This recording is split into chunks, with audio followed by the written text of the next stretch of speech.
Hello and welcome to this series on my ADHD diagnosis story. I decided to make this series for three main reasons. So number one, I'm in the UK, whereas a lot of people are in the US. As we have a national health service, obviously things will be slightly different for us. So for one thing, prescriptions are very, very cheap over here. They're less than £10 at the moment. On the other hand, we do have some minor complications, like timescales are going to be much, much longer for us compared to some people. So number two is that I'm 41. A lot of people would have been diagnosed as children, which means that obviously again, my experience is going to be slightly different. Number three, I have the distracted or inattentive type rather than the hyperactive type that people are more used to seeing. I actually believe that more perspectives is going to be better because some people, they're going to see me and they're going to see slightly more of themselves in me. So the more people who talk about their ADHD, the more likely someone out there is going to see one of us and go, that reminds me of me, and maybe go and seek a diagnosis where they otherwise might not have done because the other people they've seen didn't really match their symptoms. There is one final reason, which is that I do have certain comorbidities. So one of the things I have is CFS-ME. That's myalgic encephalomyelitis or chronic fatigue syndrome.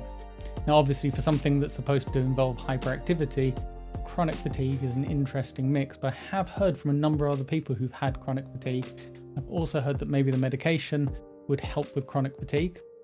And finally, I have cyclothymia, which is a kind of mild form of bipolar.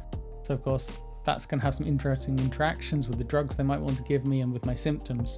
So I do feel that my journey might be a little bit different to some people's. In this video, I'm going to talk about what it was like to be diagnosed. So this video was actually recorded right after my diagnosis, and I hadn't had a lot of time to really process things.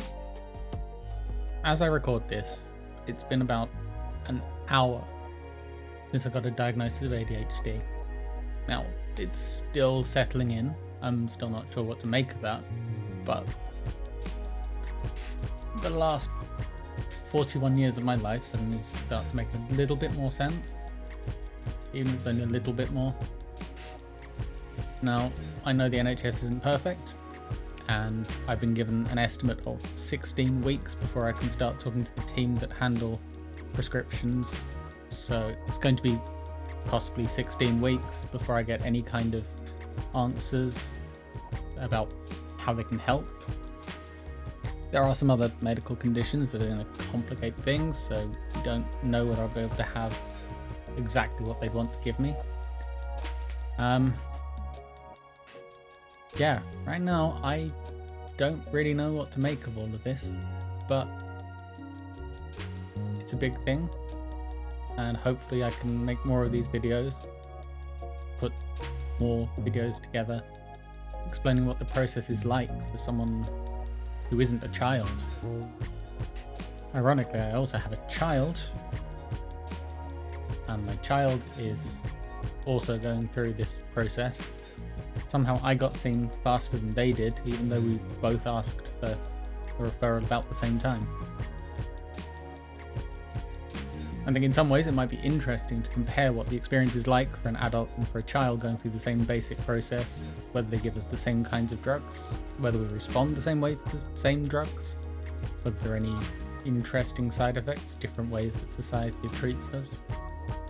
This is going to be a strange process, probably not very quick, but I think worthwhile. Thank you for watching. I'm hoping to have the next video up soon, and hopefully they'll give you a little more insight into what's happening for me.